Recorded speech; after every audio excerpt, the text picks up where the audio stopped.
working for me. Uh-huh. I'll tell you why. I'm when I'm with now when you're on the show, I'm looking for some stuff which are more, in my face. And this is nice. It's produced well. It's not something that I think it's that you can really release, today. It's Well, it's it's definitely not my cup of tea, but I don't know. I'm sure there's a market for it, but for me, it's too yeah. deep and too clean. And talking about commercial music, this for me sounds very, very commercial, I guess. Yeah, but commercial in what sense? Well, In Ibiza compilations, not a commercial in the kind of like I guess that's radio or even like underground radio stuff. It's nice. It's track that you hear a lot of. It's well produced, and I think it just shows that there is a good bass, and the person can do way more. It's just about yeah. something maybe he needs to get over. In his in his kind of journey. It's like something to put behind. Well, Not now it's the time to not do this, but push boundaries. Come on, kids, go do something a bit more experimental. This is like, Yeah, I always think, why is it so hard? I mean, I understand when you already. I don't understand the feeling of why people don't need to stand out. You know what I mean? well, because standing out is not as it used to be anymore. That's what I tried to explain. Back in the day, standing out was something. Today, I have the feeling that people think the more they are the same, the better it is. So being standing out or different is not really something that is anymore so much asked for. I think, I don't know. I hope it's gonna change, but it's more like, oh, this is the sound. Who is big? Everyone gonna go for that sound. No one's going, well, this is the big sound. I want to go somewhere else. I want to do some weird shit. I want to create something that is unique, because where is the market for uniqueness? That this is the question you have to ask yourself. Like, But okay, wasn't it like this always? Like, wasn't no, like no, I that's don't not think so. how waves are created? When somebody's making something cool and everybody's doing the same. After we're talking about Depeche Mode or whatever. There were like thousands of synth-pop bands. Yes, that's true. But in the beginning, when they decided to do it, they were like, we want to be not prog rock, or punk was just over, and they were like, punk's also becoming like a stereotype of Yeah, this and this kind of. We want to do something else, and then.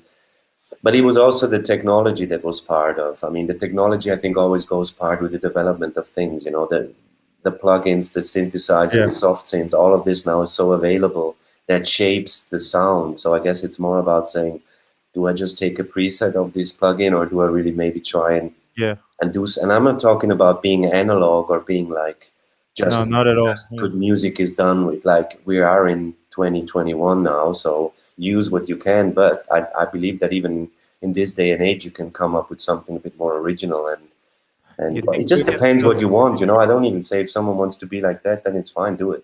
If you're happy with it. yeah. I don't know if they know if they're happy with it or not until they do it, actually. Until they get to a point that they know. I But the mean, problem is, what is the motivation? Why do they do it? Did they do it to become successful, or they do it because they yeah. really wanted to create something special? Or I guess it's also question what you want to do and why you do it. I think it's a sadly, I want to be positive also, but sadly, it's a generation that grew up on success. It's not the.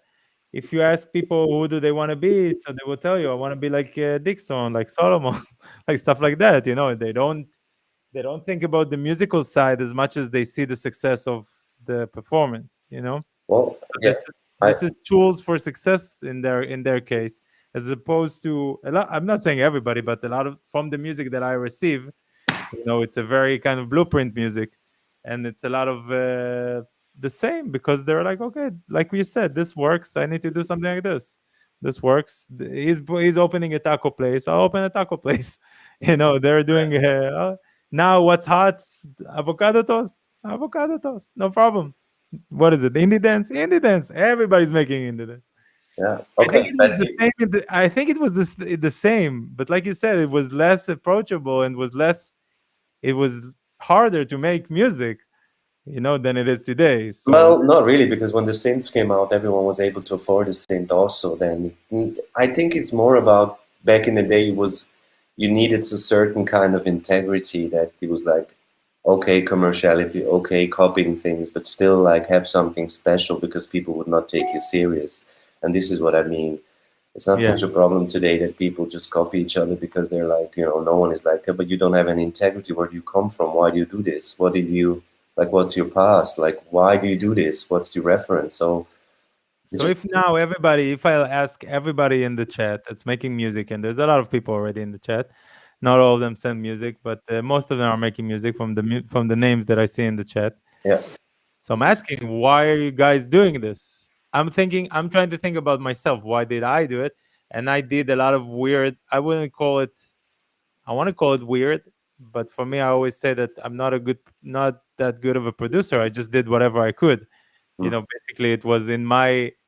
Yes, I had some synths. I still do, of course. Yes, I had some experience playing guitars. Yes, I got myself a nice sound card and a nice computer to work on, and I opened Ableton and I grinded for 16, 17 hours a day on it, including watching tutorials and whatever. I never went to school for it or oh, master that's good. classes or whatever. And I feel like, I mean, in my case, it was when I was making music, I was like, if I'm not gonna make music, I'm not gonna break through to anything. Meaning, I didn't have, for example, for me, when I met you, I had something to show you. Yeah, It wasn't just my lovely personality, or so nice. yeah, or my good manners and not being this big Israeli gorilla. And back in the day, now I'm 20 kilos less. I'm not a gorilla anymore. I'm a nice little Labrador or something. And Now you're a tame Labrador. But for me, it was when I started. Is I can tell you how it was because there was a certain kind of music, and I'm talking about the late '90s, and I was bored of club music. I was bored of everything, so I was mainly buying old records, late '70s, early '80s, a lot of soul, breaks, funk, post punk, and then I started discovering this music that it was like an organic disco punk with like with basses and stuff, and I was like, wow, this is so cool. So for me, it was like I just wanted to emulate this, and it was not so around. There was like Trevor was active in London. There was DFA.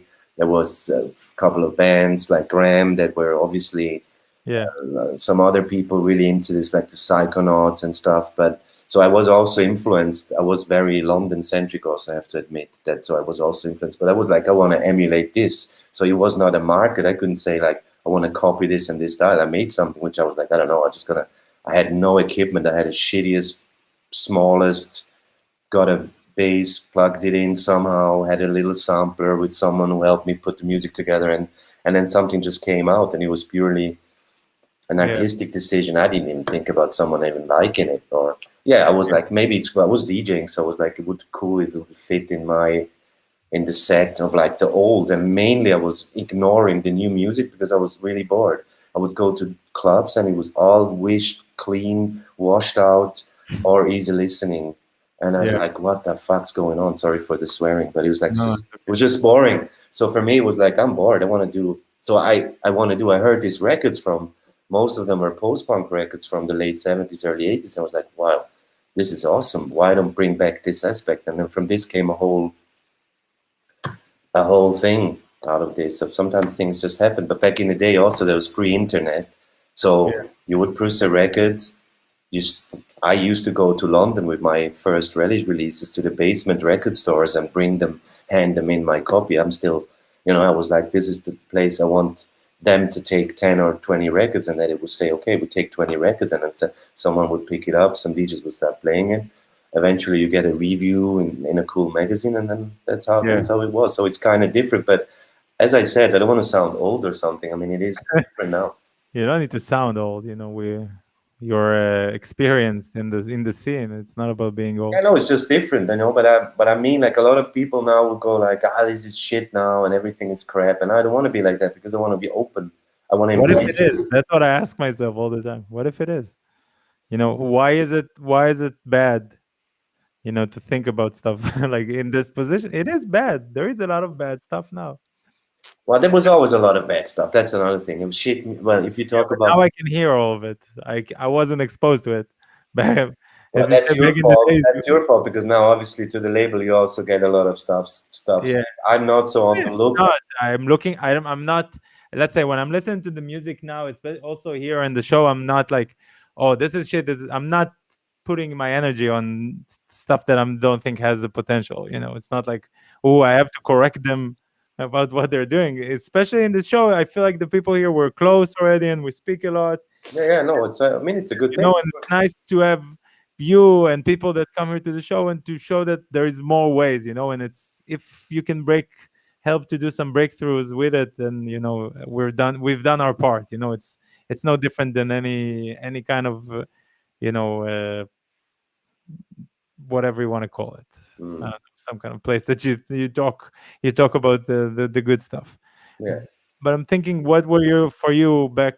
If you're talking about back in the days, what was the track that you were like, okay, I'm gonna run with it? I mean, this is like something that you've done, and you're like, okay, this is how I need to work from now on. You mean personal production? Yeah, yeah, yeah. Something that you did, something that you released. Of course, Well, you have your fingerprint is on a lot of huge artists, and that you've spotted them, and that's why from the label point of view, you spotted them back, before they you mean were. why I started or when I was producing? No, I'm saying when you produced already and you're making music, then and you're buying all the records and you're listening to all the stuff, and you're like, you did a track, it did came out, there was Well, I guess it was. I mean, okay, I started Relish and I did a run, and I had an idea. As I said, I had a clear. I'm. I know.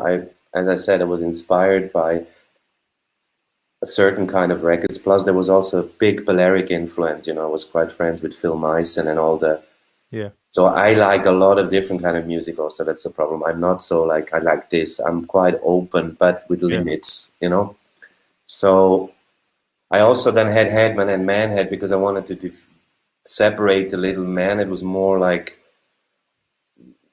Balearic, that also Balearic now it's different, but certain influence by certain kind of records from the early 80s. And Headman was more punk, funk, disco punk, whatever you want to call it. The records like Gang of Four, and I was discovering Y records, Fetish records, Liquid 99. I wanted to emulate these records. Also, of course, the visual aspect. I'm very interested in the design side. So yeah, picking that up and go like, well, I come from an art side. I went to art school, so I paint, I illustrate, I draw. I'm like, I'm gonna make up my own record, yeah, and it wasn't also not so conceptualized when I started. Like, I would go and get inspired by a record. I would take it to the studio and put everything in, drum, bass, blah, something came out, and then somehow an album came together. yeah, Uh, Also, very different styles. It would have gone from, I don't know if you listen to the first Headman record, there's even Afro influence, but there's new wave, there's post, everything I loved. I just threw everything in. And then I guess when I did It Rough, it's when I was like, it's kind of like, it's basically also, I was thinking the other day that my approach was more a hip hop approach because I always really liked hip hop, and it sounds silly now, but samples, that I kind of was work. taking a break beat from a record, Mhm. taking a little chop from somewhere else because I didn't had synthesizers. I had nothing to play on. I had a bass. So, well, a little synth then came in, some Nordlead or some little machine that Yeah, we were able to put a line on it, but it was just assembling. So for me, assembling was always an artistic thing. If I assemble a collage or a painting, it was the same process. yeah, And then when it started, when it rough came together, and it was this slow break with a kind of an A bass, not really, with the synth and little snippets here and there. Then it started getting a format that I was like, yeah, maybe that could be something. And then somehow when the first record came out, someone asked me to do a remix, and then I did the Manila Seelenluft remix, which I was like, okay, cool track. I got a bass line. I didn't even have a bass. I asked my friend, I was like, hey, can you borrow your bass? And he's like, yeah, here, don't. We plugged the bass in, and I just had a break, and I played the bass on top somehow, and added, there was a vocal. Obviously, the vocal was nice. It kind of sit well together. And then when this kind of happened and the reaction came, certainly everyone's like, whoa.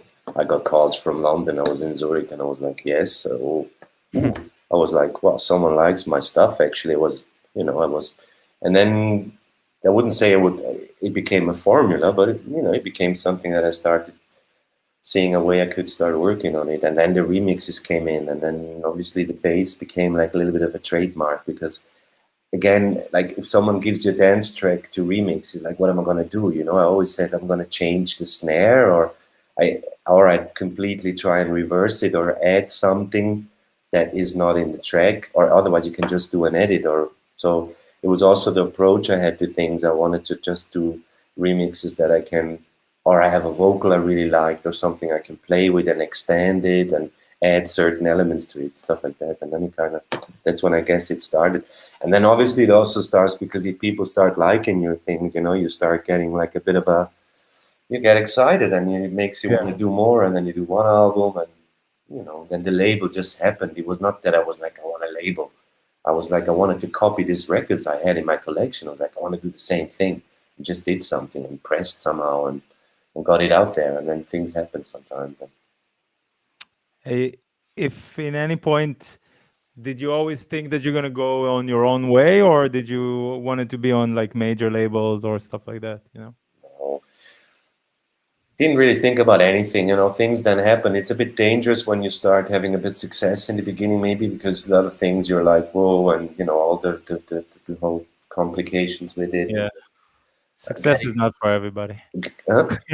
Success is not for everybody. No. I mean, more than like getting a lawyer and blah blah and understanding the whole business. It took me a while to understand, and I'm not so interested in the business side. Actually, bores me. I want to be creative, and Yeah. so I never had I had some license deals with some more bigger things. It actually was worse. My experience with everything that is major, if it's like distribution or publishing, is not so good. So I rather do everything by myself. I can control it, and handle it. I can talk direct with people, and all of this Yeah. name. We're not in the 70s. Yeah. I feel from my personal point of view, I've been spending too much time on the bullshit in this career. On I the mean, bullshit. Well, that's what happens. Yeah, you have to be careful. It goes quick, then you end up becoming like a. And I really. frustrated like I feel today. Sorry. Frustration. That's what I became. A very frustrated person. Well, you have to be careful because the fun and the enjoyment of music can become like, I mean, it's a job. People think you're home and like, oh, it's hard work, and you got to be up behind it. You got to put all the social media these days, what you have to come up with to make yourself, and you have to be careful that you keep the passion for it. And I, for a while, had it a bit like, I don't know, I was like, I want to go back to painting, but now I'm fine because I try to just, as I said, I'm also not a Relish is, whatever it is, and Industria is like an art project, and I keep it Yeah. very artistic, and I'm happy, and I'm happy when I can create and invent things, and then nice if things work out, and you can. Yeah, that's great. I mean, I'm happy at this period. I'm happy that I came up with this idea of having. I mean, I always wanted to do like a long form kind of podcast with people. Yeah, it's a really good. Especially if we get the chance to listen to music and everybody wants to be heard. So that's Of course. I feel the same as the people that send the music. Of course, I mean, it's not. I'm trying to separate the judgment from opinion. I have an opinion. I don't see it as a judge. Even though I'm a person that can help the person release music or something like that. Yeah, I'm just being honest. If it's not good enough, it's not good enough. In my point of view, even though if, and I always say it can come out and Beatport will release it and whatever, it's all good. I'm just saying, how do you really, like we said, to stand out now in these days? yeah. Well, I guess standing out, being as different as possible, that's the way forward. Let's see if this stands.